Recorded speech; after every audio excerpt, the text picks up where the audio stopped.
Président, ça veut dire un boulevard pour le président Alassane Dramane Ouattara. Peut-être, peut-être, mais un coup d'État, c'est toujours un boulevard. Vous appelez Un ça coup carrément un d'État coup d'État. civil, c'était toujours un boulevard. Vous êtes opposé becs et ongles, de façon imagée, contre ce 4e mandat du président Alassane Dramane Ouattara. Oui. Il dit aux Ivoiriens, par vous en particulier, je le fais parce que il y a des vraies questions sécuritaires dans ce pays et dans la sous-région. Et qu'il est celui qui peut endiguer, on va dire, cette invasion des terroristes. Que répondez-vous à ça? On peut développer tout ça. Les États-Unis d'Amérique ont affaire à des menaces nucléaires de la Chine, de la Corée du Nord, de la Russie, mais c'est pas pour ça que Trump va dire, bon, comme il y a des menaces nucléaires, alors je reste au pouvoir. Non. Cessons d'être nègres. Parce que c'est pour ça qu'on se moque de nous. Vous trouvez que c'est être nègre que de dire je reste aux affaires pour protéger mon pays? Oui, non. Je reste parce qu'il y a des menaces. S'il y a des menaces, un autre président élu peut aussi s'occuper, faire face à ces menaces-là.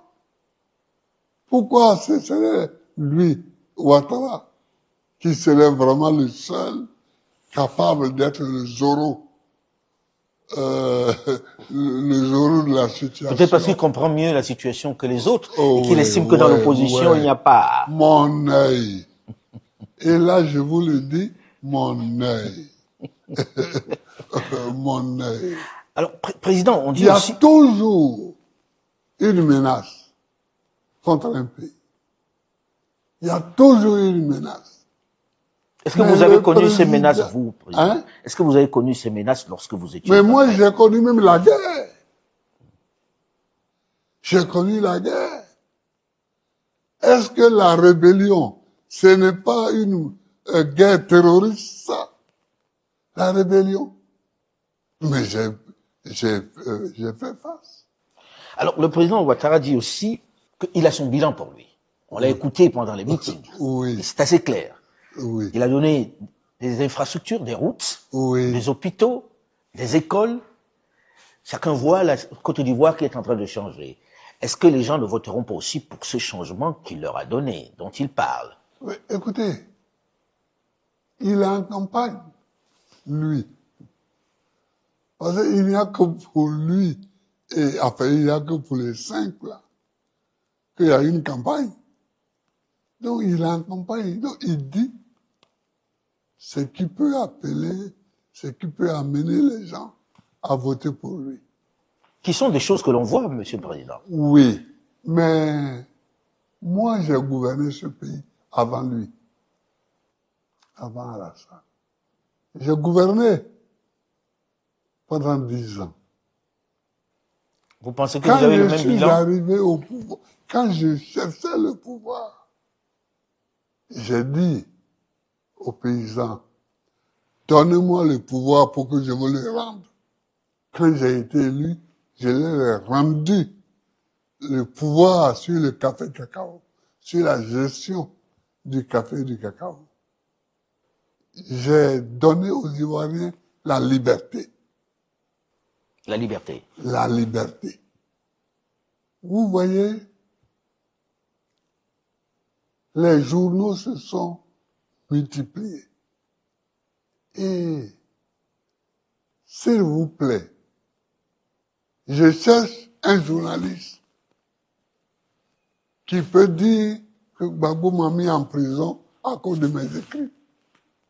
Vous avez le sentiment qu'il y a un recul de la liberté aujourd'hui? Ah oui, il y a un recul de la liberté. Regardez là, même quand je descendais pour cette interview On annonçait, les gens étaient arrêtés à Boiflé, à Yamoussoukro, à Boaké. L'autre jour, le ministre de l'Intérieur a dit qu'il y avait 700 arrêtés, etc. Bon, maintenant, il doit en avoir 1000. Certains qui ont été condamnés à 3 ans pour avoir marché. Vous comprenez? Non, on ne voyait pas ça sous moi. Et pourtant, il y avait la guerre civile contre moi. Mais j'ai apporté la liberté. Je ne réagissais pas comme Alassane réagit. J'ai apporté la liberté ici. J'envoie souvent les gens en prison, à la Maka. Mais ils ne sont pas tous à la Maka. Donc, je ne sais pas encore exactement où sont les autres. Mais pour ceux qui sont à la Maka, enfin, qu'on appelle aujourd'hui le PPA, comme par hasard, hein, j'ai dit un jour que ça veut dire que tout le PPACI est appelé à aller en prison. Alors, mais j'en vois souvent, chaque semaine, quelqu'un va les voir. On a des militants, mais on a aussi des gens qui ne sont pas nos militants et qui sont là-bas. Alors, il y a eu des amis, des camarades qui ont été arrêtés, des jeunes, et ils ont été emmenés à l'hôtel Sobroco où, disent-ils, ils ont été interrogés par un blanc barbu. D'où il sort? Vous pensez qu'il y a des mercenaires, que c'est sous-traité, les interrogatoires? En tout cas, je me pose beaucoup de questions. Parce que ce n'est pas une fois qu'on m'a dit ça. C'est au moins 3 fois. C'est qui? Il n'est pas de l'armée nationale de Côte d'Ivoire. Il n'est pas de la police. Il n'est pas de la gendarmerie. Parce que bon, on connaît, hein, il n'y a pas de blanc.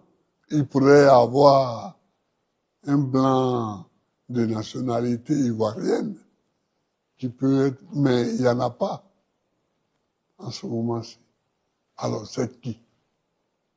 Et ça, il faut qu'on cesse ça.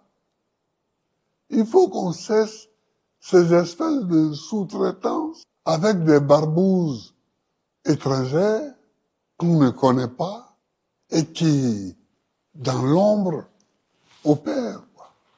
C'est pas bien. Ce sont des jeunes gens qui vont marcher. Quand on leur oppose des barbouzes étrangères, ça les effraie. Et quand quelqu'un est effrayé à ce point, on ne sait pas quelle va être sa réaction. Hein. Donc, vous avez parlé du fait que vous avez donné la liberté. Le café cacao que vous avez donné aux agriculteurs. J'ai fait l'enseignement libre et gratuit pour jusqu'au moins la 3e. Libre et gratuit. J'ai supprimé les uniformes scolaires, mais on les a remis après moi. Monsieur le Président, là parce que je ne comprends pas les uniformes scolaires. Il y a des parents qui n'ont pas l'argent dans les villages pour acheter les uniformes. Et pour ça, leurs enfants ne vont pas à l'école. Monsieur le Président, aujourd'hui, là, vous venez de dresser un peu le bilan de ce que vous avez fait, malgré la situation qui était chaotique à l'époque. Mais on ne peut pas dire que le président Alassane Ouattara ne voit pas les routes, on ne voit pas les écoles, on ne voit pas les infrastructures. Oui, mais les routes, on est élu pour ça. Moi-même, j'ai fait l'autoroute. Laquelle? Jusqu'à Yamoussoukro. D'Abidjan à Yamoussoukro, c'est... Non, d'Abidjan à Saint-Gorobo, c'est Oufou-Boigny. Et moi, j'ai fait de Saint-Gorobo à Yamoussoukro. C'est moi. C'est personne d'autre. Moi, tout ce que j'ai fait est utile. J'ai fait l'autoroute de Saint-Gorobo jusqu'à Yamoussoukro. Et j'ai fait un accord avec le président Blaise Compaoré de Burkina pour que nous prolongions l'autoroute jusqu'à Ouagadougou. Moi, je ferai la partie de la Côte d'Ivoire et lui ferait la partie du Burkina. Bon, j'ai fait aussi le pont de Jacquesville pour permettre aux Ivoiriens de vivre. Jacquesville est devenu aujourd'hui un quartier d'Abidjan. Il y a d'autres constructions qui sont des tapalais. La tour qu'on fait au plateau, là, ça peut faire quoi?